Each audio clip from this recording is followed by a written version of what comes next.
Lecture हो गया हमारा स्टार्ट। और आज वो फाइनली डे आ गया जब हम लोग मतलब क्या कहते हैं इमेज फॉर्मेशन के बारे में पढ़ने की कोशिश करेंगे। लेकिन एक बार फिर से माइंड मैप कर ले रहे रिफ्रैक्शन के साथ साथ कि हमने कैसे स्टार्ट किया था, कहाँ कहाँ जा रहे थे, कैसे कैसे हो रहा था। रिफ्रैक्शन स्टार्ट किया, रिफ्रैक्शन हमने पढ़ा। सबसे पहले हमने रिफ्रैक्शन के बारे में जाना, फिर हमने प्लेन सरफेस पे हमने मतलब क्या कहते हैं रिफ्रैक्शन के बारे में जाना। जब हमने प्लेन सरफेस पे रिफ्रैक्शन के बारे में जाना, तब हमने मतलब उसमें देखा कि तुम्हारी उसमें एक ऐसी इमेज बन रही है। तब हमें पता चला जो उसमें इमेज बन रही है वो इमेज कैसी बन रही है, तुम्हारी वर्चुअल बन रही है ना, वर्चुअल बन रही है। फिर उसके बाद हमने क्या कहते हैं स्फेरिकल सरफेस के बारे में पढ़ा। तो जब हम स्फेरिकल सरफेस के बारे में पढ़ा तब हमें पता चला कि तुम्हारा एक कन्वेक्स होता है, एक तुम्हारा कॉनकेव होता है। तो जब भी हम लोग रिफ्रैक्शन, हम प्लेन सरफेस ग्लास सरफेस की बात करते हैं, तब हम उस केस में यहाँ लेंस लिख देते हैं। तो अगर मैं जब कभी लिखता हूँ कॉन्वेक्स लेंस, कॉनकेव लेंस, तो बेसिकली वो तुम्हारा एक तरीके का ग्लास है। लेकिन ये डिफरेंट डिफरेंट स्ट्रक्चर की वजह से है। अब जैसे मैं बोल देता हूँ कि कॉन्वेक्स लेंस कैसा है, तो तुम बोलते हो कि भैया वो सेंटर से बल्जिंग आउट होता था और आपका एजेस में थिन हो जाता है। लेकिन जो आपका मतलब क्या कहते हैं कि जो आपका बेसिकली कॉनकेव है, वो आपका सेंटर से थिन होता है और आपका एजेस में जाके थोड़ा थिक हो जाता है। तो ये चीजें हमने इसके बारे में समझ लिए थे कि कैसे दिखता है।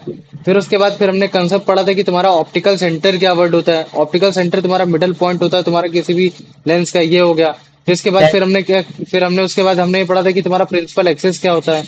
प्रिंसिपल एक्सिस पढ़ने के बाद फिर हमने ये देखा था कि चलो ठीक है, ये जो बेसिक चीजें होती जो रिप्रेजेंट की जा सकती हैं बिना उसके, वो हमने बता दिया। लेकिन फिर आया था तुम्हारा प्रिंसिपल फोकस और फोकल लेंथ, क्योंकि यही चीजें जो मेन है, जो मतलब क्या कहते हैं पूरे थ्रू आउट द डायग्राम सबसे ज्यादा पूछी जाती है, जो न्यूमेरिकल बनते हैं वो। तो फिर हमने अच्छे से कैटेगराइज कर दिया था, एक तुम्हारा कन्वेक्स के लिए और एक तुम्हारा कॉनकेव के लिए। तो जब ये सारी चीजें हो गई थी, तब फिर हमने एक एक लेंस को उठाने की कोशिश की थी कि हाँ अब हम इसका मिरर मतलब इमेज फॉर्मेशन करेंगे। तो हमें मालूम है कि अगर आपको इमेज फॉर्मेशन करनी है तो सबसे पहले आपको लाइट रे का पैटर्न जानना पड़ेगा कि लाइट कैसे फॉलो कर रही है, लाइट का पैटर्न कैसे फॉलो करेगा। अगर वो आपके मतलब क्या कहते हैं कन्वेक्स लेंस पे पड़ेगी, तो अगर वो लाइट का पैटर्न हमें पता चल जाए तो हमें ये पता चल जाएगा कि हाँ अगर एक ही सरफेस से अगर कोई लाइट रे निकल रही है तो हम मिनिमम दो लाइट रे निकालते हैं। और वो रिफ्रेक्ट होने के बाद अगर कहीं भी मिलेगी तो जहां वो इंटरसेक्ट करेंगे तो वो उस सरफेस की वहां वो इमेज बना देगी। तो आज हम लोग इमेज फॉर्मेशन करने वाले हैं कॉन्वेक्स लेंस के। अच्छा मुझे कोई बता सकता है, अब मैं रिफ्लेक्शन की बात कर रहा हूँ। तो जब हम लोग रिफ्लेक्शन पढ़ रहे थे, आयुष तुम बताओ, रिफ्लेक्शन जब हम लोग पढ़ रहे थे तो कॉनकेव में हमारे पास टोटल कितने केस थे जब हम लोग मतलब क्या कहते हैं ऑब्जेक्ट को मिरर के सेंस में रखने की कोशिश करते थे, बताओ मुझे। सर पहले हम लोग कहाँ रखते थे? पांच पांच पहले हम लोग कहाँ रखते थे? पोल और तुम्हारे इन्फिनिटी। फोकस के बीच में। फिर हम लोग कहाँ रखते थे?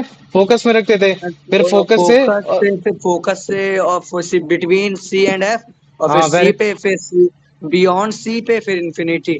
मतलब टोटल 6 केसेस हो जाते थे, कुछ ऐसा ही होता था। हम्म। तो अब देखो यही जो तुम्हारा, अब मैं मतलब क्या कहते हैं रिफ्रैक्शन में स्फेरिकल रिफ्रैक्शन का जब मैं इमेज फॉर्मेशन करने जा रहा हूँ तुम्हारा कॉन्वेक्स लेंस का, तो कॉन्वेक्स लेंस में भी तुम्हारे पास 6 केसेस हैं। मतलब कि अगर जैसे मान लो कि मैं ये बनाने की कोशिश करूँ, ये तुम्हारा क्या है, ये तुम्हारा एक लेंस है जो कि बेसिकली थोड़ा सा खराब बन रखा है, लेकिन बात को समझो ये है। ठीक है, अब मैंने बना दिया, तुम्हारा क्या बना दिया, मैंने बना दी प्रिंसिपल एक्सेस। तो मान लो कि मैंने प्रिंसिपल एक्सेस को ऐसे लिख दिया एक्स डैश, और ये तुम्हारा हो गया वाई डैश। और ये जहां तुम्हारे सेंटर ऑफ पॉइंट से निकल रही है मैंने उसको बोल दिया ऑप्टिकल सेंटर ओ। खासकर ओ उसके लिए लिख रहा हूँ जिसको मतलब ये सी से सेंटर ऑफ कर्वेचर याद होता है। अब मुझे बताओ, अगर जैसे मैं एक पॉइंट बनाता हूँ तो ये मैं इसको फोकल लेंथ बोल सकता हूँ, इसको मैं F1 F2 से भी डिनोट कर सकता हूँ। तो लेकिन मैंने चलो इसको एफ और एफ डैश से कर दिया, ये चीज हो गया। और अगर मान लो कि मैं अगर इसकी इसको जस्ट जैसे मान लो कि अगर ये 2 सेंटीमीटर का है और 2 सेंटीमीटर में और ऐड कर दूं, तो मैं उसको बड़े आसानी से मैं 2F डैश भी बोल सकता हूँ। तो मतलब बेसिकली ये 2F डैश हो गया, और ये तुम्हारा कहीं कोई प्रिंसिपल एक्सिस है वो एक्स डैश हो गई। ठीक वैसे ये क्या हो जाएगी तुम्हारी, ये 2F हो जाएगी, और ये तुम्हारी हो जाएगी, तुम्हारा ये हो जाएगा वाई डैश हो जाएगा। तो बेसिकली जो 2F है ना, तो जैसे हम लोग यहाँ सेंटर ऑफ कर्वेचर जो तुम्हारा फोकल लेंथ का जस्ट दुगना होता था, ठीक वैसे अगर जैसे मैं बोलूँ कि 2F कितना होगा, तो 2F बेसिकली वही होगा जितना फोकल लेंथ होगा उसका दुगना होगा। तो अगर मैं जैसे एफ 2F लिख देता हूँ, तो ये तुम लोग समझ जाओगे ना कि जो ये बेसिकली जो डिस्टेंस है वो तुम्हारी दुगनी डिस्टेंस है फोकल लेंथ की। तो मुझे बताओ इतना समझ में आ गया? आ गया सर। आ गया हाँ ना? भैया आ और गया। क्या अब सर? देखो, अब देखो हम लोग क्या करेंगे, पहला केस ये लेंगे कि ऑब्जेक्ट को हम लोग फोकल लेंथ में रखेंगे। कहाँ रखेंगे? ऑब्जेक्ट को फोकल लेंथ में रखने की कोशिश करेंगे। और फिर उसके बाद फिर हम लोग भैया मतलब क्या, हाँ बोलो। 2F को मतलब 2F किसको डिनोट करता है? 2F कुछ नहीं डोनेट करता है, बस 2F एक ऐसा पॉइंट है जहां मतलब फोकल लेंथ दुगनी हो जाती है। अच्छा ठीक है भैया। समझ में आ गया? जैसे मान लो कि अभी फोकल लेंथ अगर तुम्हारी 2 मीटर है, तो मैं 2 मीटर और बढ़ा दूं, तो इसका मतलब क्या हो गया? एफ कितना हो गया अब? तो भैया इसको सेंटर ऑफ कर्वेचर भी बोल सकते नहीं बोल सकते। समझ में आ गया ना? सेंटर हैं। ऑफ कर्वेचर तुम्हारा रिफ्लेक्शन में बोलते हैं। तुम ऐसे बोल सकते हो, it is just same as the property which we had learn in the reflection.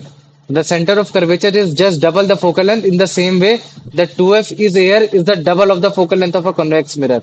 तुम ऐसे बोल सकते हो, लेकिन तुम ये नहीं बोलोगे कि 2f तुम्हारा बेसिकली आपका सेंटर ऑफ कर्वेचर ही है। इतना समझ में आ गया? आगे ना, तो चलो ये चीज हो गया। देखो, सबसे पहले हम ऑब्जेक्ट को क्या रखेंगे? यहाँ रखेंगे, फोकल लेंथ पे रखने की कोशिश करेंगे। फिर हम लोग कहाँ रखेंगे? फिर हम लोग फोकस में रखेंगे। फिर हम लोग कहाँ रखेंगे? फोकस और डबल फोकस के बीच में रखेंगे। फिर हम लोग कहाँ रखेंगे? डबल फोकस में रखेंगे। फिर हम लोग डबल फोकस के पीछे रखेंगे, और फिर हम लोग रखेंगे एक इन्फिनिटी में रखेंगे। तो ये 6 केस हम पढ़ेंगे। फिर 6 केस में हम देखेंगे कि मान लो कि अगर ये है और हमारी आंख यहाँ है, तो हमको जो इमेज फॉर्मेशन दिख रही है वो कैसे दिखेगी। तो मुझे बताओ, इतना समझ में आ गया कि नहीं आ गया? हाँ भैया आ गया। आ गया ना? तो मैं सबसे पहला केस लेने वाला हूँ सर कि जब मान लो कि जब तुम्हारा मतलब क्या कहते हैं, ये तुम्हारा क्या है? ये एक मिरर है, और तुम्हारा ऑब्जेक्ट कहाँ रखा है मुझे बताओ? Sir focal length. वो फोकल लेंथ के बीच में। फोकल लेंथ में। Very good. तो चलो मान लो कि जैसे मैंने बोल दिया, ये है तुम्हारा फोकल लेंथ, और ये तुम्हारा ये एफ डैश है, और ये है तुम्हारा 2f है, और ये मतलब क्या कहते हैं, ये तुम्हारा 2f डैश है ना? या फिर हम दोनों तरफ कुछ भी हो सकते हैं। मैं चलो इसको एफ डैश बोल देता हूँ। ये सिंपल वाला एफ है, ठीक है? ये हो गया, ये सिंपल वाला एफ है, ये एफ डैश हो गया, ये चीज है। तो सबसे पहले हमने ऑब्जेक्ट को रोका यहाँ। अब ये ऑब्जेक्ट कुछ भी हो सकता है। जैसे मान लो मैंने इसको सर बना देता हूँ, ये सर हो गया, ये हाथ हो गया, ये वो हो गया, और मैं इसको डिनोट कर रहा हूँ ए से लेकर बी तक। ठीक है? मैं क्या कर रहा हूँ? ए से लेकर इसको बी तक डोनेट कर रहा हूँ। मैं बोल रहा हूँ सर से जो रेज आ रही होंगी, लाखों करोड़ों लाइट रे आ रही होंगी कि नहीं आ रही होंगी? कुछ इधर जा रही होंगी, कुछ इधर जा रही होंगी, कुछ इधर जा रही होंगी। लेकिन उसमें से कोई एक लाइट रे ऐसी भी होगी जो पैरेलली जा रही होगी प्रिंसिपल एक्सिस के। जा रही होगी कि नहीं जा रही होगी? मुझे बताओ। हाँ सर जा रही हो। जा रही होगी ना? तो मुझे बताओ, जा जब वो रही हो। पैरेलली जा रही होगी, तो फोकस जैसे ही फोकस है तुम्हारे, फोकस। जैसे शांत फोकस। रहो, जब मैं पूछूं तब, जब जब पूछूं तब आंसर। तो मान लो कि जैसे ही मतलब मान लो कि वो तुम्हारे डेंसर मीडियम में जाती है, बेंड होगी, तो बेंड होने के बाद कहाँ से जाएगी वो? फोकस। फोकस। फोकस से जाएगी। Very good. तो हमने क्या किया? ये फोकस से पास करा दिया। तो देखो, जब भी ऐसे तुम बताओगे, तो तुमको एरो भी ऐसे दिखाना पड़ेगा। क्या करना पड़ेगा? एरो दिखाना पड़ेगा। चलो ये हो गया। अब देखो, लाइट रे एक तुम्हारे ऐसे भी जा रही थी, तो तुम्हारी कुछ ऐसे भी जा रही होंगी, ऐसे भी जा रही होंगी। तो एक लाइट रे ऐसी भी होगी जो तुम्हारे ऑप्टिकल सेंटर से भी जा रही होगी ना? हाँ भैया जा रही होगी। बताओ, जा रही होगी ना? तो अगर मान लो कि अगर मैं एक लाइट रे तुम्हारी ऑप्टिकल सेंटर से ऐसे निकाल देता हूँ, तो मुझे बताओ, क्या ये लाइट रे आपस में जाके कहीं मीट करेंगे रिफ्रैक्शन में? नहीं सर नहीं करेगी। नहीं करेंगे ना? तो फिर हमको क्या करना पड़ेगा? इसको प्रोड्यूस कराना पड़ेगा, और प्रोड्यूस सर हम इसके बैकवर्ड। बियॉन्ड कराएंगे। बियॉन्ड जब कराएंगे तो हम लोग रिफ्रैक्टेड रे के बियॉन्ड कराते हैं। तो मान लो कि अगर ये रिफ्रैक्टेड रे ये थी, ये रिफ्रैक्टेड रे ये थी, और ये तुम्हारी मिल नहीं रही है, तो हम उसको क्या करेंगे? प्रोड्यूस कराएंगे। तो हम इसको क्या कर रहे हैं? प्रोड्यूस कराते हैं। हमने क्या करा है? ये प्रोड्यूस कराया है ना? ये हमने क्या करा है? ये इसको हमने प्रोड्यूस कराया। ठीक है? ये हमने इसको और प्रोड्यूस कराया, ये हमने इसको और प्रोड्यूस कराया, और ये जहां जाके ये इंटरसेक्ट करेगी, तो मुझे बताओ, ये किस चीज की इमेज बनाएगी? सर की इमेज बनाएगी या पैर की हाँ, इमेज बनाएगी? सर ये बताओ सर मुझे। की। ये किसकी इमेज बनाएगी? ये तुम्हारी बना सर देगी की। सर। Very good. किसकी बना देगी? ये तुम्हारी बना देगी सर की इमेज बना देगी। तो अब मुझे बताओ, अगर जैसे मुझे पूरे पैर की इमेज चाहिए, तो मुझे क्या करना पड़ेगा? वह किसकी? अगर मान लो कि मुझे पूरे पैर से भी ऑब्जेक्ट की निकालनी इमेज, पड़ेगी। अगर अगर मुझे मान लो कि पूरे ऑब्जेक्ट की अगर इमेज चाहिए होगी, तो मुझे क्या करना पड़ेगा? तो नीचे नीचे नीचे मुझे नीचे प्रिंसिपल एक्सिस के उधर से बनेगी। हाँ, एक मतलब क्या परपेंडिकुलर बोलो, लाइन नीचे बनेगी। परपेंडिकुलर डाल दोगे। तो तुमने क्या बोल दिया कि भैया हम इसमें क्या करेंगे? एक परपेंडिकुलर डाल देंगे। तो मान लो कि अगर ये ए और बी था, तो ये तुम्हारा क्या हो जाएगा? ये हो जाएगा ए डैश हो जाएगा, और ये तुम्हारा बी बी डैश हो डैश। जाएगा। तो मतलब कि व्हाट? अगर कभी भी कोई भी ऑब्जेक्ट अगर आपके कॉन्वेक्स लेंस के बिटवीन द फोकल लेंथ होता है, तो जो आपकी जो इमेज बनेगी, वो इमेज कैसी बनेगी उसके बारे में हम लोग पढ़ने जा रहे हैं। तो सबसे पहले अगर जैसे मैं नेचर लिखता हूँ, तो मुझे नेचर बताओ, नेचर इसका कैसा बनेगा? Sir nature real. वर्चुअल और बस इरेक्ट। कैसा बनेगा? वर्चुअल वर्चुअल और इरेक्ट बनेगा। Very virtual. गुड। अब मैं अगर जैसे पूछता हूँ कि इसका मतलब क्या कहते हैं, लोकेशन कहाँ है, तो लोकेशन क्या बताओगे? Sir between centre two of F curvature. Two F और एफ। नहीं, ऐसा बोल दोगे बिहाइंड द ऑब्जेक्ट। क्या बोलोगे इसमें? Behind the object. Behind the object. कैसे बोल दोगे इसको? Behind the object. ये चीज हो गया। अब मुझे बताओ, इतना समझ में आ गया कि नहीं आ गया? हाँ भैया अब मुझे ये बताओ साइज कैसा है इसका, डिमनिश, स्मॉल। इमेज का साइज कैसा है? डिग्निफाइड, डिमनी, गधे कहीं के, ये तेरा एक ये ऑब्जेक्ट है और ये तेरा इमेज है, कौन बड़ा है इसमें बता? ये image highly magnified. Image, image object, भैया, इमेज बड़ी इमेज है इमेज इमेज बड़ी ना, तो मैं इमेज के जब बारे में पूछ रहा हूँ तो इमेज का साइज कैसा है इसमें? बड़े, बड़ा। बड़ा है हाईली ना? मैग्नीफाइड। तो तुम ऐसे मैग्नीफाइड, बोलोगे ना, इनलार्ज इनलार्ज इनलार्ज बोलोगे, इनलार्ज बोल दोगे, या फिर अगर तुम्हें इनलार्ज नहीं बोलना तो तुम मैग्नीफाइड बोल दोगे, है ना? मैग्नीफाइड। ये सारी चीजें हैं, तो तुमको इस तरीके से लिखना पड़ेगा। तो मुझे तो जो पहला केस है जिसमें तुम्हारा ऑब्जेक्ट जो है वो तुम्हारा बिटवीन द फोकल लेंथ होता है, और जो उसकी इमेज बनती है उसका नेचर बनता है वर्चुअल एंड इनडायरेक्ट, और जो उसकी लोकेशन है वो बिहाइंड द ऑब्जेक्ट बन रही है, और जो उसका साइज है वो इनलार्ज और मैग्नीफाइड बन रहा है। ये बनाना आ गया कि नहीं आ गया, पहले मुझे ये बताओ। हाँ आ गया ना? हाँ भैया, अच्छा तुम मुझे एक बात बताओ, हाँ भैया। अगर जैसे मान लो कि मैं अभी, जैसे मान लो कि ये तुम्हारी फोकल लेंथ थी, मान लो कि मैंने इसको बोल दिया 10 सेंटीमीटर, और ये जो ऑब्जेक्ट था वो 8 सेंटीमीटर पे था। अगर मान लो कि मैं इस बार ऑब्जेक्ट को अगर 5 सेंटीमीटर पे लिख देता हूँ, तो मुझे बताओ क्या इमेज और ज्यादा बड़ी बनेगी या और ज्यादा कम छोटी बनेगी तुम्हारी? बड़ी मतलब बनेगी। बड़ी बनेगी ना, वेरी गुड। अब बड़ी क्यों बनेगी? अब देखो मैं जैसे तुमको दिखाता हूँ, जैसे मान लो कि ये तुम्हारा एक पर्टिकुलर एक लेंस है और ये तुम्हारा फोकल लेंथ है, तो फोकल लेंथ मतलब जितना तुम्हारा कम होगा उतनी ज्यादा बड़ी इमेज बनेगी। क्यों? जैसे मान लो कि ये तुम्हारा हो गया, ये फोकस हो गया, और ये तुम्हारा फोकस हो गया, ये तुम्हारी लाइट रह गई और ये तुम्हारे फोकस से जा रही है, और मान लो कि ये तुम्हारी ऐसे जा रही है, तो जब तुम इसको प्रोड्यूस कराने की कोशिश करोगे तो ये तुम्हारी और बड़ी बनेगी। तो मतलब जितना कम फोकल लेंथ, मतलब जितना कम फोकल लेंथ में तुम्हारा ऑब्जेक्ट होगा उतना ही वो मैग्नीफाइड उसकी इमेज बनेगी। तो मुझे बताओ इतना समझ में आ गया कि नहीं आ गया? हाँ भैया आ गया ना? तो हाँ अभी देखो तुम लोग को यही चीज को मैं दिखाता हूँ जो मैंने इसमें पढ़ाया, जो चीज मैं बताने की कोशिश कर रहा था। ठीक है, आ जाओ, इधर ध्यान दो। ठीक है, पहला केस है कि भाई जब इमेज फॉर्म करनी है तुमको एक ऐसे ऑब्जेक्ट की, जब ऑब्जेक्ट आपका कहाँ प्लेस हो रखा है, ऑप्टिकल सेंटर और आपके फोकस के बीच में, या फिर हम इसको बोल सकते हैं बिटवीन द फोकल, उसको कुछ भी बोल सकते हैं। तो जैसे ये देखो, ये तुम्हारा क्या है, ये कन्वेक्स लेंस है, सेंटर से बल्जिंग आउट और तुम्हारा एजेस से थोड़ा थिन, और ये है तुम्हारा ऑप्टिकल सेंटर, या फिर ये तुम इसको बोल सकते हो सी से या फिर ओ से भी कर सकते हो, और ये है तुम्हारा फोकस। तो हमने इस बार क्या किया है, इसके बीच में ऑब्जेक्ट रखने की कोशिश की है। तो अगर मान लो कि अगर हम इसके बीच में ऑब्जेक्ट रखेंगे तो हमारा ये ऑब्जेक्ट हमने इसके आराम से रख दिया। तो हमें मालूम है कि एक लाइट रे है, कोई लाखों करोड़ों लाइट रे निकल रही, तो एक लाइट रे ऐसी भी होगी जो आपके पैरेलली जा रही होगी।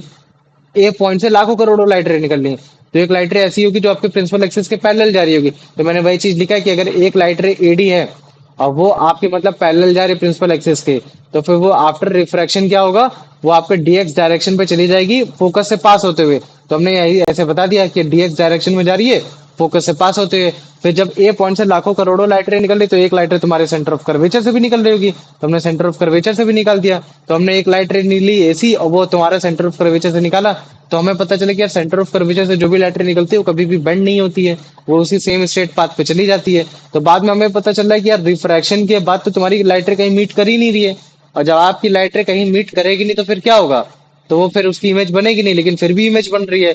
तो इसका मतलब है कि जो एक्चुअली में जो लाइट रे है वो हमारा माइंड उसको पीछे प्रोड्यूस करवा रहा है, उसको पीछे प्रोड्यूस करवा रहा है। तो जब हम इसको पीछे प्रोड्यूस कराएंगे तो जहां जाके इंटरसेक्ट होगा, तो जिस पॉइंट से लाइट रे निकल रही है उस पॉइंट की इमेज बन जाएगी।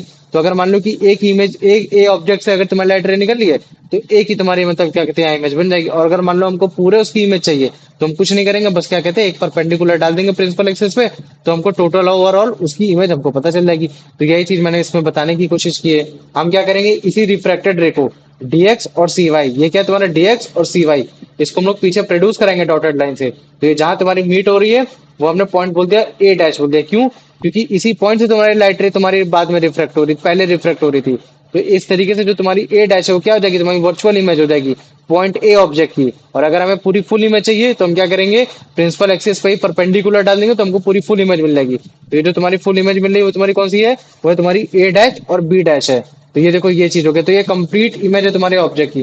तो अभी अगर जैसे मान लो कि मैं बोल देता हूँ वर्चुअल इमेज है, तो वर्चुअल इमेज है तो इसका मतलब है क्या कि ना तो हम इसे टच कर पाएंगे और ना ही हम इसे पर्दे पे उतार पाएंगे। तो ये देखना, अभी बगल वाला एग्जांपल देखना, ये बिटवीन द फोकल लेंथ है अगर तुम ध्यान से देखने की कोशिश करोगे, और ये तुम्हारा है कॉनकेव कन्वेक्स लेंस। तो ये देखो, ये तुम्हारी जो इमेज जो बन रही है कैसी बन रही है तुम्हारी, एकदम बड़ी बन रही है, बिगर इन साइज बन रही है। तुम अगर ध्यान से देखोगे, जैसे अगर मान लो कि इसको मैं अगर और पास में लेकर आता हूँ, अगर मैं मोमबत्ती को और पास में लेकर आता हूँ तो वो और बड़ी बनती हुई हमको दिखाई देगी। तो अगर मैं इसकी कोशिश करूँ ना कि लाओ मैं इसकी ये जो तुम्हारी ये जो मोमबत्ती की इमेज है मैं किसी पर्दे पे उतारने की कोशिश करूँ, तो मैं उतार नहीं पाऊंगा। बेसिकली मेरे कहने का मतलब है कि जो तुमको अभी ये इमेज दिख रही है ना, अगर तुम इस लाइट रे को पैटर्न को फॉलो करने जाओगे तो तुमको लाइट रे नहीं मिलेगी। समझ में आ गया कि नहीं आ गया? बेसिकली बाद में तुमको पता चलेगा अबे यार ये लाइट रे जो आ रही है वो प्रोड्यूस्ड लाइट रे है, वो एक्चुअली में कोई लाइट रे है नहीं। मुझे बताओ समझ में आ गया कि नहीं आ गया इतना? हाँ भैया। हाँ भैया आ गया। आ गया ना? तो चलो ठीक है, मैं एक और डायग्राम बताने की कोशिश करता हूँ तो तुम्हें आराम से समझ में आ जाएगा। ठीक है, तो इसको देखो, ये क्या है तुम्हारा, ये F1 है और उधर साइड वो F2 रहा होगा, बिटवीन द फोकल लेंथ अपने रखा है। तो ये देखो पर्दे पे कोई भी इमेज नहीं बन रही, अगर तुम ध्यान से देखोगे तो तुमको पर्दे पे कहीं भी इमेज बनती हुई नहीं दिखाई दे रही। और हमें, और ये देखो, और अगर तुम इसमें ऑब्जेक्ट की इमेज को देखोगे तो वो कैसा एकदम बड़ा है, लेकिन अगर जैसे देखो तुम उसको पीछे देखोगे तो वो कैसा एकदम छोटा है। तो वही है कि अगर मान लो कि तुम्हारी इमेज दिख रही है, अगर तुम इमेज को लाइट रे को पैटर्न फॉलो करके छू पा रहे हो तो तुम बड़े आसानी से बता दोगे कि हाँ वो जो इमेज है वो रियल इमेज है। लेकिन ये जो लाइट रे है वो तुम्हारी कहीं भी, मतलब क्या कहते हैं, किसी भी पर्दे पे कोई भी इमेज बना ही नहीं पा रही, तुम उसको टच कर ही नहीं पा रहे हो, तो जिसकी वजह से जो इमेज है वो हमारा माइंड उसको प्रोड्यूस करवा रहा है। तो वो एक तरीके से एक वर्चुअल इमेज है। तो अगर मान लो कि अगर तुमको इमेज से रिलेटेड क्वेश्चन पूछा जाएगा तो तुमको बताना पड़ेगा कि अगर आपका ऑब्जेक्ट, अगर आपका बिटवीन द फोकल लेंथ रखा है तो आपकी जो उसकी इमेज बनेगी वो इनलार्ज बनेगी as compare to the object. जो उसका नेचर होगा वो वर्चुअल और इरेक्ट होगा, और जो पोजीशन होगा वो आपका, मतलब क्या कहते हैं कि, मतलब क्या कहते हैं, पीछे बनेगी, ऑब्जेक्ट के पीछे बनेगी। तो वो चीज है। तो मुझे बताओ इतना समझ में आ गया कि नहीं आ गया? हाँ भैया है आ ना? गया। अब देखो इसमें एक और चीज भी लिख रखा है, क्या लिख रखा है, on the same side of the object, है ना? कि मतलब जहां ऑब्जेक्ट रखा है उसी जगह तुम्हारा, मतलब क्या कहते हैं, इमेज भी बन रही है, ये भी चीज हो सकता है। और इसके साथ साथ तुम ये भी बोल सकते हो कि बिहाइंड द ऑब्जेक्ट, है ना? ये सारी चीजें होगी। तो मुझे बताओ जो पहला जो फॉर्मेशन है, वो पहला फॉर्मेशन समझ में आ गया कि नहीं आ गया? इतना हार्ड नहीं है क्योंकि हाँ ऑलरेडी भैया तुम आ लोगों ने गया। रिफ्लेक्शन में पढ़ रखा है बहुत आसानी से। तो तुम लोग का बस एक तरीके से रिवाइज हो रहा है ये चीजें। तो मुझे बताओ समझ में आ गया इतना? आ गया। आ गया ना? तो अभी देखो, अगर मैं जैसे इसको मैं फिर से अगर लिखने की कोशिश करता हूँ तो मैं कुछ ऐसे ही लिखूंगा कि अगर किसी भी ऑब्जेक्ट को आप विद इन द फोकस अगर आप रखने की कोशिश करते हैं कन्वेक्स लेंस पे, तो जो इमेज बनेगी कैसी बनेगी, बिहाइंड द ऑब्जेक्ट बनेगी, या left side of the lens बोल सकते हो, वर्चुअल और इरेक्ट बनेगी, और इसके साथ साथ लार्जर देन द ऑब्जेक्ट बनेगी। ये चीज है। और हमें मालूम है, जब हमने और एक्सपेरिमेंट किया और चीजें चेक की तो हमें पता चला कि अगर जितना ज्यादा हम उसके फोकल लेंथ पे लेकर आने की कोशिश करेंगे उतनी ज्यादा वो और इमेज बढ़ाएगा। मतलब जितना कम फोकल लेंथ उतना वो और। तो ये देख रहे हो, ये क्या है तुम्हारा, ये एक कन्वेक्स लेंस का एक यूज है कि अगर मान लो कि अगर हम लोग बेसिकली अगर उसके फोकल लेंथ पे लेकर आएंगे तो बेसिकली जो तुम्हारा ऑब्जेक्ट है वो बिगर इन साइज दिखेगा। तो ये इस चीज में काम आ सकता है। तो अगर मान लो कि अगर ऑब्जेक्ट को मैग्नीफाइड करना है तो आपको उसके फोकल लेंथ के बीच में रखना पड़ेगा, है ना? अगर आपको वो चाहिए, और आप जितना ज्यादा आप फोकल लेंथ को कम करोगे आप उतना ही ज्यादा मैग्नीफाई कर पाओगे उस ऑब्जेक्ट को, मतलब उसकी इमेज को और उतना ही ज्यादा मैग्नीफाइड कर पाओगे। तो अगर जैसे कभी क्वेश्चन में ये आ जाए कि अगर आपके पास एक फोकल लेंथ है 5 सेंटीमीटर की, एक ही उसकी, मतलब एक ही लेंस की, और एक ही फोकल लेंथ है आपकी उसी लेंस में 50 सेंटीमीटर की, तो हम किस जगह ऑब्जेक्ट को रखें कि जो उसकी इमेज बने वो बड़ी बने? तो आंसर क्या होना चाहिए तुम्हारा, 5 सेंटीमीटर होना चाहिए। तो मुझे बताओ इतना समझ में आ गया कि नहीं आ गया? हाँ भैया आ गया। आ अगर गया ना? भैया ऐसा क्वेश्चन पूछेंगे कि क्या नाम है, जो कॉन्वेक्स मिरर से रिफ्लेक्शन से जो वो इमेज बनता है वो उसकी प्रॉपर्टी लिखनी होगी। तो एक तो ये लिखेंगे कि क्या नाम है, वर्चुअल है। और ये बस लिखेंगे कि क्लियर बनती है। हाँ, क्लियर, मतलब क्लियर ही बनेगी, जहां तुम्हारी क्लियर इमेज बनती है वहीं लिया जाता है, हम्म। धुंधली इमेज को नहीं और कंसीडर अगर किया जाता है। जितना चाहे जितना मैग्नीफाई कर दे क्लियर बनेगी ना। हाँ, क्लियर बनेगी, ये चीज है। समझ में आ गया ना? कि अगर जैसे मान लो कि अगर वो क्लियर नहीं बन रही है तो इसका मतलब है कि अब कहीं ना कहीं ऑब्जेक्ट या कहीं ना कहीं रे टकरा नहीं रही है। समझ में आ गया? तो ये चीज है। तो जब कभी भी क्लियर इमेज कहीं बनती है तब हम उसके हिसाब से कन्वर्ट करते हैं, तब हम उसकी लोकेशन बताते हैं। ऐसा होता है, समझ में आ गया? हाँ भैया। ठीक हाँ है भैया। अंश, इसका आंसर बताओ। When an object stays between the optical center and the principal focus of a convex lens, what type of image is formed? भैया D, virtual, erect and magnified. हाँ, virtual erect and magnified, very good. Ayush, अब इसका answer बताओ।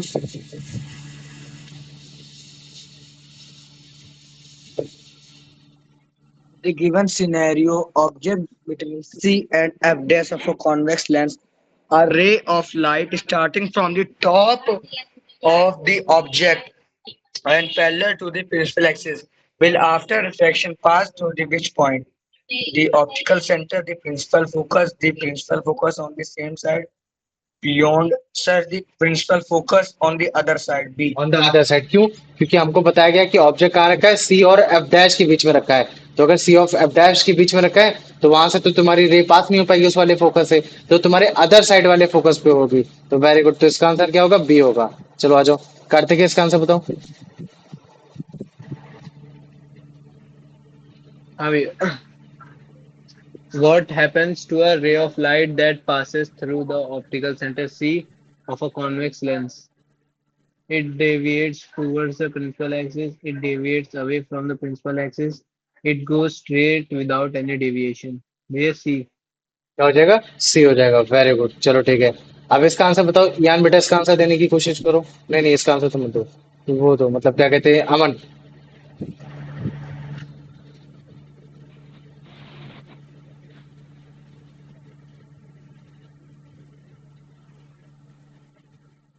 अमन,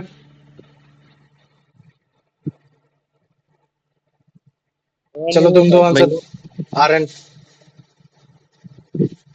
why do the refraction rate dx and cy from the convex mic पास में when रखो। why do the refracted ray dx and cy from the convex lens when the object is between C and F mic not पास में रखो from यार। इसलिए पता नहीं भैया आ रही है आवाज बारी बोलो, पढ़ो। why do the refracted ray dx and cy from the convex lens when the object is between C and F not form a real image on the right side because they converge at the point or the on the right side because they are parallel to each other because they are diverged away from another because they are refracted back toward the object because they diverge away from the भैया एक भैया ए वाला ये वाला, because they converge. हाय भगवान, क्या बताएं, अब तुम लोग को पढ़ाने का मन ही नहीं करता मेरा। प्रणव इसका आंसर बताओ। because they diverge away from one very another. Good यान, वेरी गुड यान, very good, proud of you bro. ठीक है, अब ये देखो, ये क्या है तुम्हारा? ये तुम्हारा कन्वेक्स है, वो तुम्हारा कन्वेक्स लेंस है। मैंने बोला कि अगर मान लो कि तुम्हारा ये ऑप्टिकल सेंटर है और ये तुम्हारा फोकस है, और अगर मान लो कि इसके बीच में तुम्हारा ऑब्जेक्ट रखा है, तो एक लाइट रे आ रही है वो तुम्हारे फोकस से होते हुए जा रही है, और एक लाइट रे आ रही है वो तुम्हारे ऑप्टिकल सेंटर से होते हुए जा रही है। तो क्वेश्चन ये बोल रहा है कि जो दो डिफ्रेक्टेड लाइट रे, जिसको मान लो कि अगर मैं बोल देता हूँ उसको डीएक्स बोल देता हूँ, और इसको मैं बोल देता हूँ कि तुम्हारा क्या कहते हैं, ओ वाई बोल सकता हूँ या सी वाई बोल सकता हूँ, है ना? इसको क्या बोल देता हूँ मैं? सी वाई बोल देता हूँ। तो ये जो तुम्हारी रिफ्रैक्टेड रे है, ये तुम्हारी रियल इमेज नहीं बना रही है राइट साइड में। तो राइट साइड में रियल इमेज क्यों नहीं बना रही, बता मुझे। क्योंकि क्योंकि भैया वो उसके नीचे नहीं जा रही है ना, हम लोग तो क्योंकि ऐसा वो इमेजिन डाइवर्ज हो करें कि रही है, वो लाइट। कहीं कन्वर्ज नहीं हो रही है गधो। नीचे नहीं कर रही रिफ्रैक्ट, थी भैया सुनो, रिफ्लेक्शन या रिफ्रैक्शन के बाद अगर लाइट रे तुम्हारी कन्वर्ज हो जा रही है, तो इसका मतलब है कि वो जो कन्वर्ज होने के बाद जो इमेज बनेगी वो कैसी बनेगी? रियल इमेज बनेगी। और अगर मान लो रियल रिफ्लेक्शन और रिफ्रैक्शन के बाद अगर लाइट रे कन्वर्ज नहीं हो रही है, तो फिर हम उसको प्रोड्यूस कराते हैं, जिसकी वजह से वो जो इमेज बनती है वो तुम्हारी वर्चुअल बनती है। समझ में आ यस गया? और ये जो क्वेश्चन है, क्वेश्चन यही बोल रहा है कि अगर मैं ऑब्जेक्ट को बिटवीन द फोकल लेंथ रखता हूं, तो जो तुम्हारी इमेज बन रही है वो रियल क्यों नहीं बन रही है राइट साइड में? तो तुमको बस केवल यही बताना है, क्योंकि जो लाइट रे है वो आपस में एक दूसरे से डाइवर्ज कर रही है, वो बाहर की ओर निकल रही है, वो कन्वर्ज नहीं हो रही है। समझ में आ गया आर्यन? हाँ भैया आ गया ना समझ में? ठीक है वेरी, वेरी गुड यार। चलो आ जाओ, अब इसका आंसर बताओ। क्या कहते हैं वो, प्रणव।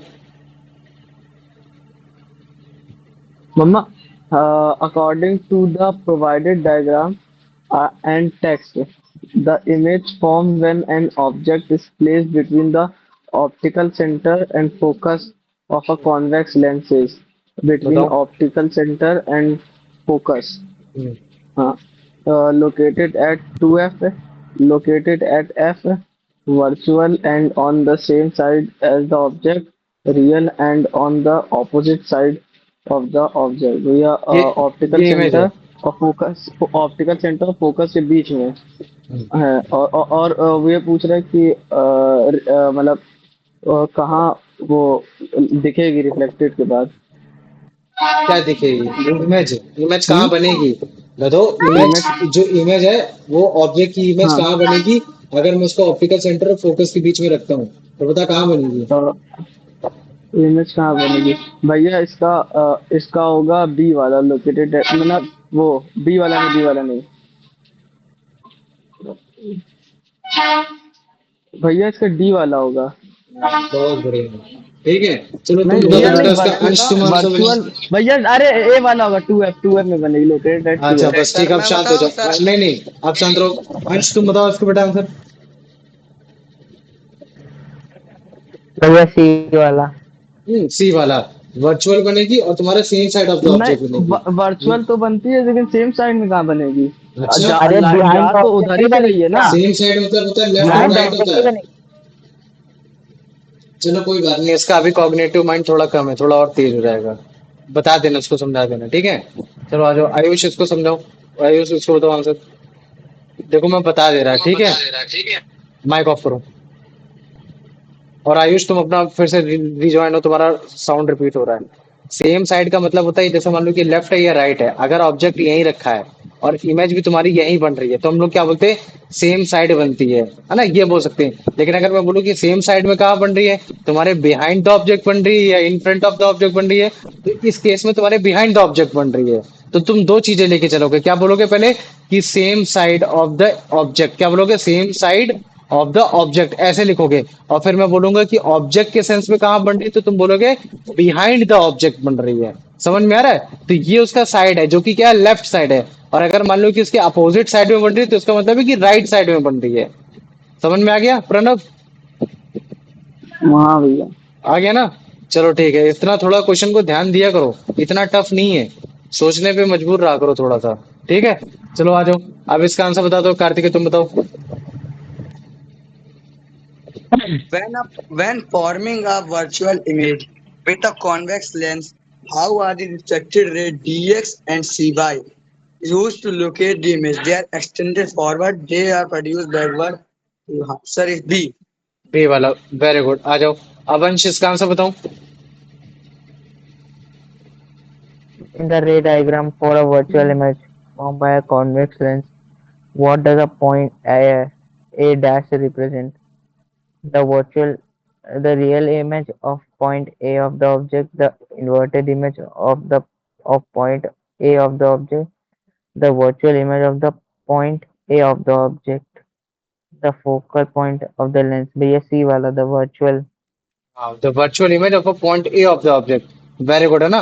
तो ये जो तुम्हारा ए डैश जो बी डैश है, ये बेसिकली क्या है तुम्हारा? ये वर्चुअल इमेज है। और अगर जैसे मैं बोल देता हूँ कि इसमें तुम्हारा ए डैश बेसिकली क्या बताने की कोशिश कर रहा है, तो ये ए डैश तुम्हारे उस ऑब्जेक्ट की इमेज बताने की कोशिश कर रहा है जहां से तुम्हारी लाइट रे निकली है।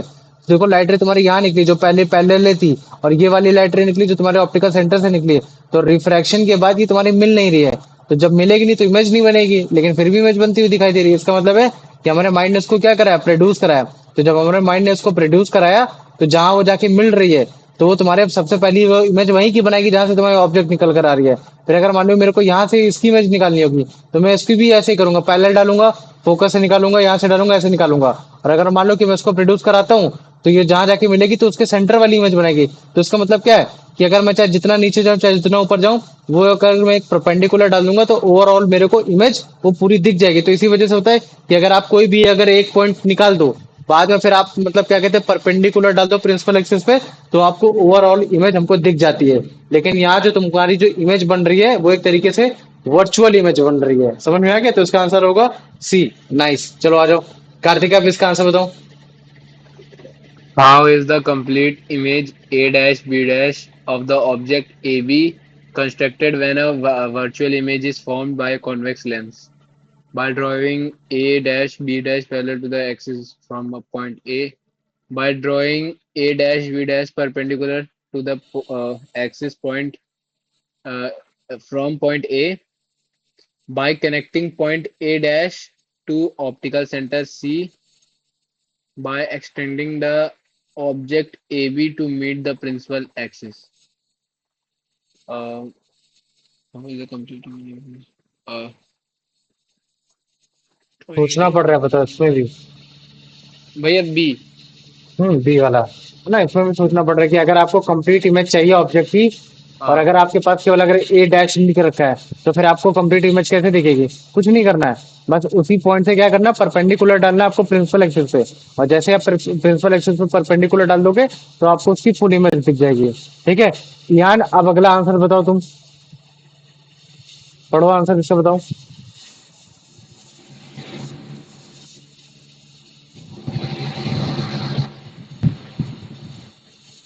पढ़ो। Based on the provide information and the diagram, the image of AB formed by the ये convex भी लिखा है, ये भी लिखा है,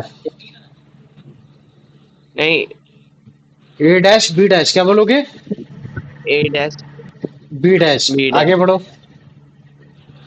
concave a convex lens in the specific case is described as real, inverted, and this diminish. dimensions real, erect, and magnified. See virtual, erect, and इसमें diminish. dimensions virtual, erect, and magnified. इसमें sir बताओ। A B A dash और B dash B dash, ये बोल रहा है कि जो क्वेश्चन में तुम्हारा जो ए डैश बी डैश जो इमेज बन रही है, वो इमेज कैसी है? वो तुम्हारी रियल इन्वर्टेड डिमिनिश है, या वर्चुअल इरेक्ट मैग्नीफाइड है, या वर्चुअल इरेक्ट डिमिनिश है? कैसी इमेज है? सर ये जो डायग्राम अभी बनाया हाँ, जो है डायग्राम बनाया है, बता मेरे को। ये जो प्रोड्यूस लाइब्रेरी बनाई है, उसके हिसाब से मुझे बता, ये जो इमेज बन रही है, इमेज कैसी है? वर्चुअल है, इरेक्ट है, डिमिनिश है, या वर्चुअल है, या इरेक्ट है, या मैग्नीफाइड है? ये बता मेरे को। वर्चुअल इरेक्ट एंड मैग्निफाइड हाँ, और और तो कोई आंसर नहीं हो सकता ना इसके अलावा? वर्चुअल होएगी और इरेक्ट भैया हाँ यही हो सकती है सी और डी में मेरे को डी लग रहा है भी लग रहा है। मैग्नीफाइड मतलब क्या होता है? मतलब जूम करना बड़ा बड़ा होना। तो तुम मुझे बताओ, ऑब्जेक्ट के कंपैरिजन में इमेज कैसी बन रही है? बड़ी बन रही है बड़ी बन रही है ना, तो इसका ऑब्जेक्ट मतलब। और डिमिनिश मतलब क्या होता है? छोटा होना। तो मुझे बताओ, इमेज कैसी है, बड़ी की छोटी है? बड़ी है डी बड़ी है, तो इसका आंसर क्या हो जाएगा? डी हो जाएगा। ठीक है, अब ये वर्चुअल कैसे है, इरेक्ट कैसे है, अगर ये जानना है, तो रिफ्लेक्शन वाली क्लासेस देखो थोड़ा सा, तब थोड़ा और समझ में आ जाएगा। चलो आ जाओ। आर्यन, अब इसका आंसर बताओ बेटा। हाँ भैया। What is the significance of us using dotted line when producing the reflected ray backward to from the virtual image? It incident that the ray are truly converging at the point it so the image is formed by actuating interesting interaction of light ray. It magnifies that the image is not real its form where the ray appear to meet. It represents the path of an incident ray. भैया सी वाला। ठीक है। अच्छा देखो, इसमें तीन जगह इसने मतलब गलत बोला है। एक इसने बोला, इसको इंसिडेंट बोला है, और एक इसको बोला इंटरेस्टेड बोला है, और इसको बोला मैग्नीफाई पढ़ा है इसने। समझ रहे हो आंसर? फिर भी चलो, इसने सही बोला है कि ये जो हम लोग डॉटेड लाइन बनाते हैं, प्रोड्यूस करते हैं रिफ्लेक्टेड रे की, उससे जो वर्चुअल इमेज बनती है, उससे क्या सिग्निफिकेंस मिलता है? तो इसका सिग्निफिकेंस यही होता है कि अगर हम लोग कभी भी डॉटेड लाइन बना कर अगर इमेज बना रहे हैं, तो इसका मतलब है कि जो इमेज बनेगी वो कैसी बनेगी? वो रियल नहीं बनेगी, वो तुम्हारी कौन सी होगी? वो एक तरीके से वर्चुअल बनेगी। क्यों? क्योंकि हमने लाइट रे को अपीयर कराया है अपनी तरफ से, वो खुद से नहीं हो रही है। तो अगर वो खुद से नहीं आ रही है, तो मतलब है वर्चुअल है। वर्चुअल मतलब क्या होता है? वो धोखा है, वो उस जगह है ही नहीं है। तो ये चीज है, तो वर्चुअल है ना, बोलते नहीं है कि वर्चुअल वर्ल्ड में मत जी, मतलब जो सही जगह नहीं है, जो सही चीज नहीं है, तो वो हो गया। तो इस चीज को थोड़ा सा याद रखना, और थोड़ा सा अपनी रीडिंग को मजबूत करो। तीन तीन जगह गलती कर रहे हो, इसको मैग्नीफाइड पढ़ रहे हो, इसको इंटरेस्टिंग पढ़ रहे हो, हाँ, इसको अपना अलग ही पढ़ते चले जा रहे हो, पता नहीं क्या सीन है। चलो आ जाओ, इसका आंसर बता दो अंश। When an object is placed within the focus of convex lens, Which of the following describe the image formed? Yes, D वाला. Virtual area and magnified, very good. चलो आ जाओ। अब प्रणव इसका आंसर बताओ। शांत Where रहना is तुम लोग, ठीक the है। where प्रणव is बताओ। the image form? Where is the image formed when an object is placed within the focus of a convex lens? Uh, on the right side of the lens at the principal focus, behind the object on the left side of the lens at 2f. भैया behind the object. Behind the object. अगर जैसे मान लो कि मुझे behind the object नहीं बोलना, तो मैं क्या बोल दूंगा?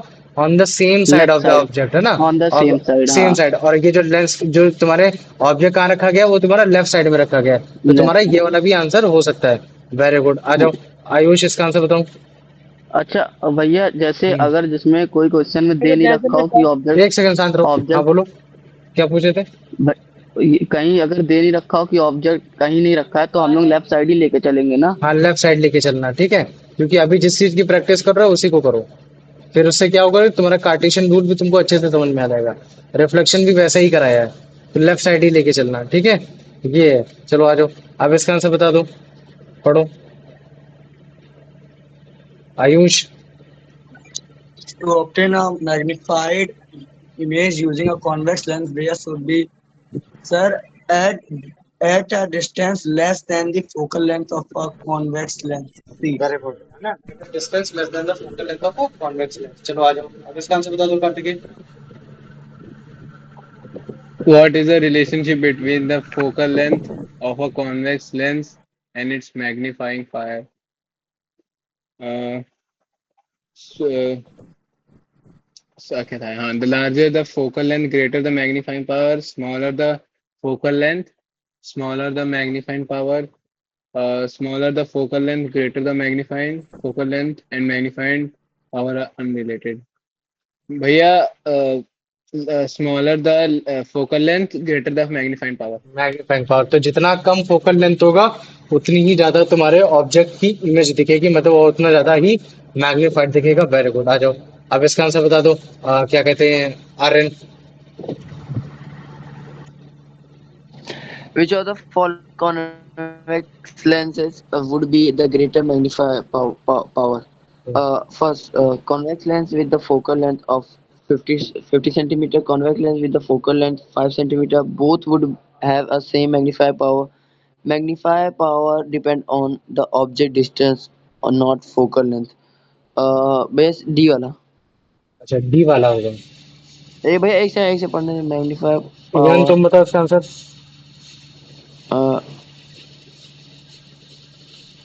Which of following are which of the following convex lens would you have a great magnifying power? A. Convex lens is a focal length of 50 centimeter. A convex lens is with a focal length of 5 centimeter. B. C. Would I have both would have the focal same magnificent power. C मतलब D और पढ़ो। magnifying.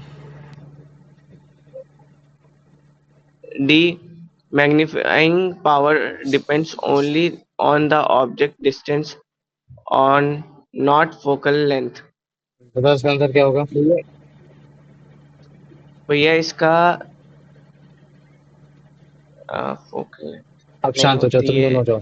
देखो जो आर्यन भैया ने हम बताए हाँ बोलो। भैया बी वाला होगा क्योंकि जितना कम होगा उतना ज्यादा होगा उतना मैग्नीफाइड। ज्यादा होगा ना, वेरी गुड।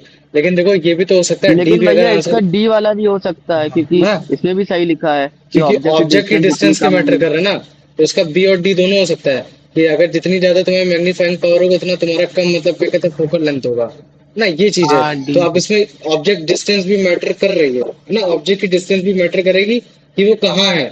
लेकिन अभी देखो इसमें क्या लिख रखा है कि क्वेश्चन डी क्या लिख वैसे रखा है कि नॉट ऐसा फोकल होता लेंथ। है। क्या लिख रखा है, नॉट फोकल लेंथ। मतलब ये बोल रहे कि अगर मैं ऑब्जेक्ट की डिस्टेंस को फोकल लेंथ पर ना रखकर मैं अगर कहीं भी और रखता हूँ, तो उसकी मैग्नीफाइंग पावर उसको डिफाइन करेगा। तो अगर यहाँ ये नॉट फोकल लेंथ ना लिखा होता ना, तो भले चाहे ये आंसर हो सकते थे, ये नॉट लिखने की वजह से ये आंसर नहीं है। बता मुझे, ये समझ में आ गया कि नहीं आ गया इतना? भैया वैसे सर ने बताया था 25 सेंटीमीटर, क्योंकि वो बेटा आइस का क्लास वो में। होता है, वो बाद में बताएंगे। अभी मुझे बताओ, ये इतना समझ में आ गया कि नहीं आ गया? किसी को कोई डाउट है? हाँ। तो मुझे बताओ, ये जो पहली इमेज फॉर्मेशन है सबको आ गई? तो मैं क्वेश्चन लिख रहा हूँ, भैया। ठीक है? फॉर्म्ड एन इमेज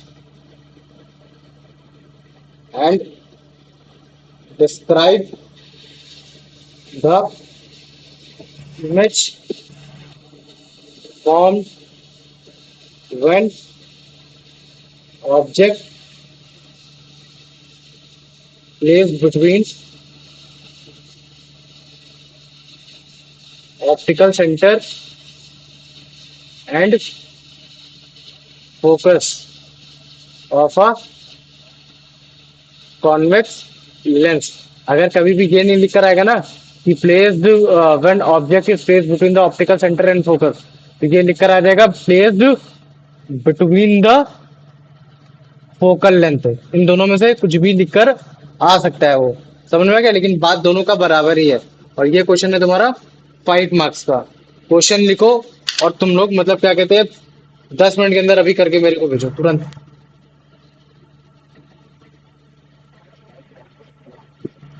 समझ में आ गया? ठीक है। चलो।